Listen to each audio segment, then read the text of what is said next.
say some more cubed here. And today we're going to take a look at the biography behind Claire Redfield. She is a main protagonist for many of the Resident Evil games. I believe she's in, let's see, she's in 2. Code Veronica. I know for sure she's in one of the Resident Evil Revelations. I think it's the second one, which I will be doing a playthrough of that whenever I get a chance. And I think she's in like 2 movies, or 2 of the Resident Evil movies. Again, I like the books much better than the digital Resident Evil movies, because they're alright. Anyway, so we're gonna go ahead and get right into this. By the way, this was viewer requested, so I do take requests for biographies, and I will get them done basically as soon as I can. So with that being said, let's go ahead and get into this biography on Claire Redfield. Early life. Claire grew up with her older brother Chris after their parents had died. With this event, the two developed a very close bond. When Chris joined the U.S. Air Force, she was introduced to his friend Barry Burton and became a very close family friend. After high school, Claire attended university, where she developed an interest in motorcycle customization, owning 2. At this time, she was also known to have many boyfriends, but was never exclusively to one single person. Claire also specialized in lockpicking, becoming an expert with the skill. Once her brother had moved to Raccoon City with Barry to serve in the Special Tactics and Rescue Service. Claire had frequently visited the city, and Chris, every time she came, would teach her hand-to-hand combat and firearms training. He also gave her a golden lighter and a knife that embossed the star's logo. The Raccoon City Incident, 1998. In August 1998, Chris left for Europe to investigate Umbrella after weeks of not hearing from her brother. The way they worded this on the website is terrible. After weeks of not hearing from her brother, Claire left her college in late September for Raccoon City to find out where he was. She stopped at the Ms. Oil gas station on the outskirts of Raccoon City on September 29th, unaware of the outbreak that engulfed the city for several days. Claire quickly discovered the zombies when investigating the inside of the convenience store, to seeing an officer having his throat ripped out by one of them. Upon leaving, she was saved by Leon S. Kennedy, who had also stopped at the station after driving towards the city. They were separated by a fiery accident, but they both fought their way to the Raccoon City police station for shelter. Leon and Claire soon discovered the station had collapsed due to the outbreak of the T-virus. Being the only unzombified police officers were the injured Lieutenant Marvin, Elliot Edwards, and Police Chief Brian Irons. It is uncertain if Claire met anyone in the station, but if she had met Brenna, he would have saved her life after being chased by zombies through a shuttered door in the east hallway. Marvin later gave Claire a combat knife and warned her not to hesitate in shooting zombies, regardless of them being in a uniform or not, before also becoming a zombie. Claire also found Sherry Birkin, the daughter of William and Anita Birkin. They later crossed paths with the psychotic Chief Irons, who kidnapped Sherry for her pendant. Irons was later killed by Birkin, who had injected himself with the G-virus and turned into a mutant Anita called G. Sherry and Claire were reunited, but after the elevator dropped with G. Birkin, Sherry was implanted with G.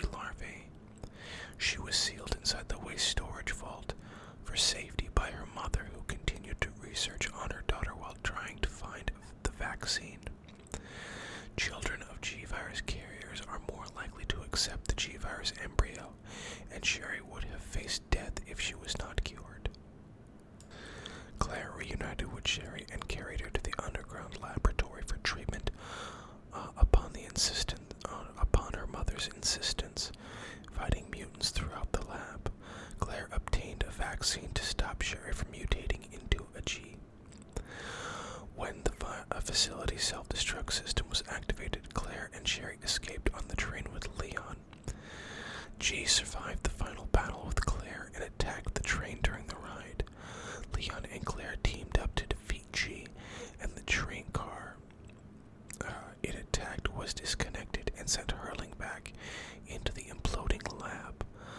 Leon promised to take care of Sherry and urged Claire to continue her search for Chris.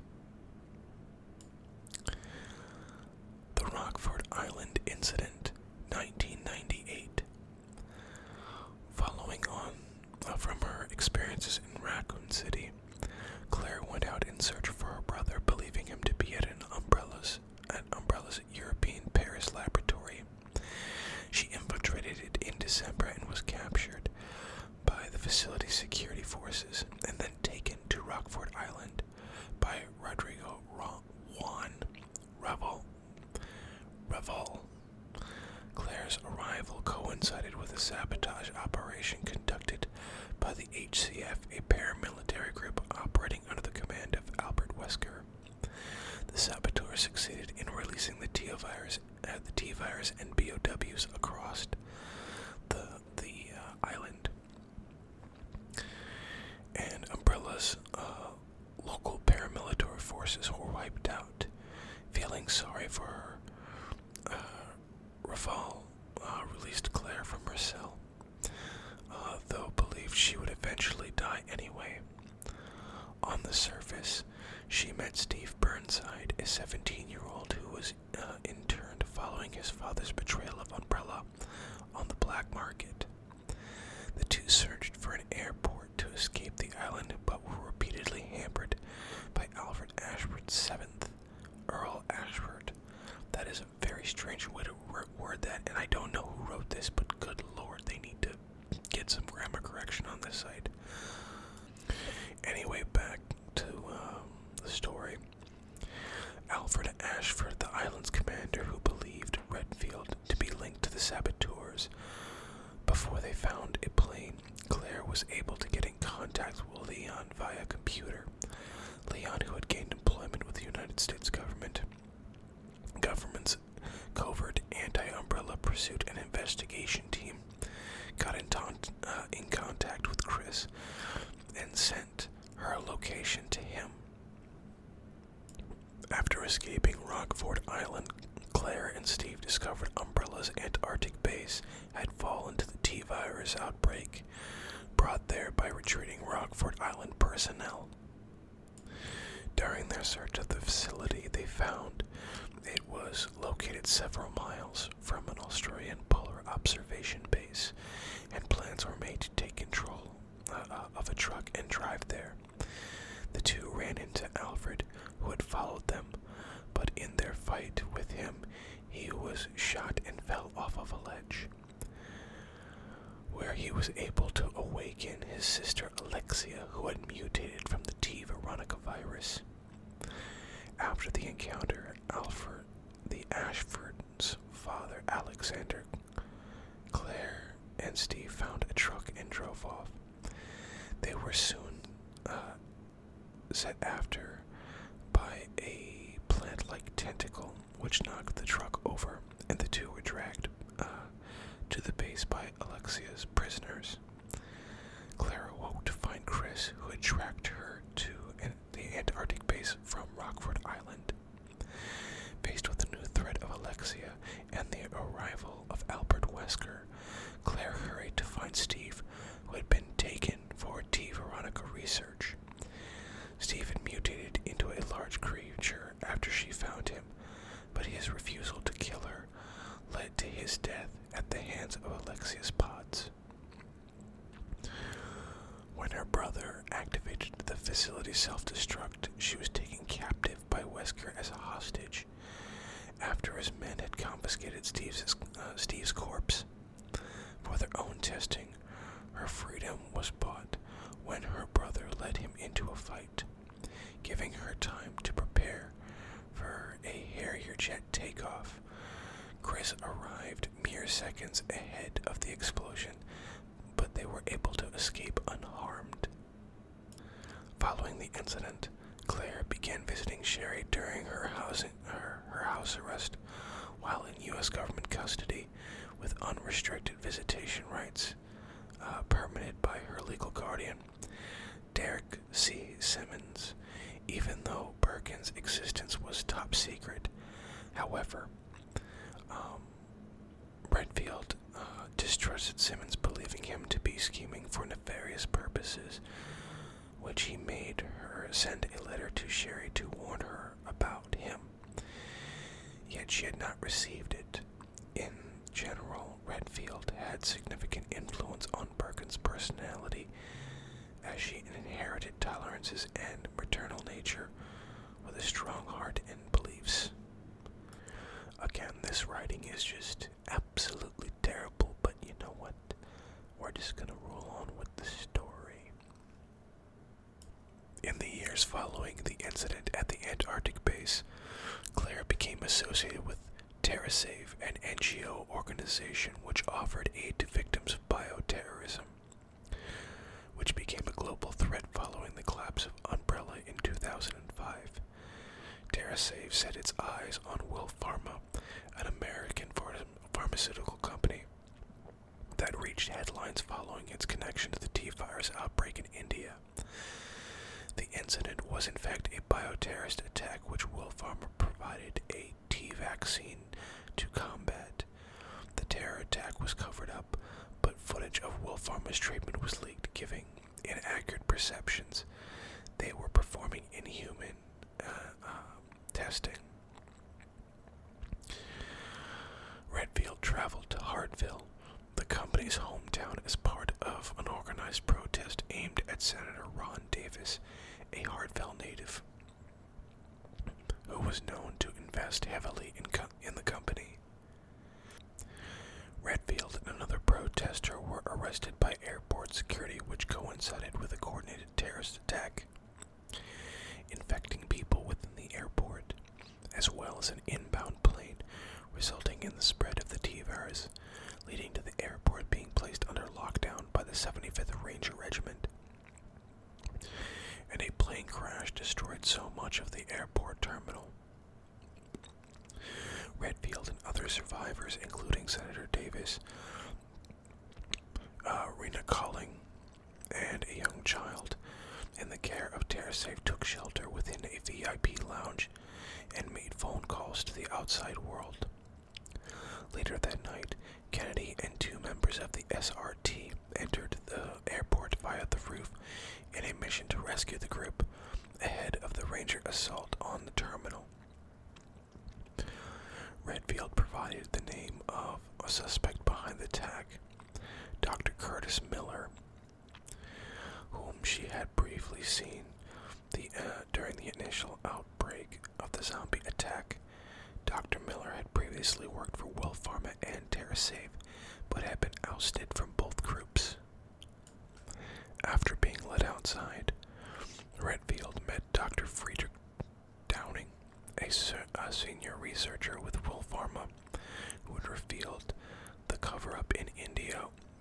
When a Will Pharma truck carrying vaccine samples was sabotaged, Redfield traveled with Downing as a guest to the local laboratory complex, where, while he had reserved vaccine samples prepared in the lab, Redfield learned from Downing that the acquisition samples of the G-virus on the black market.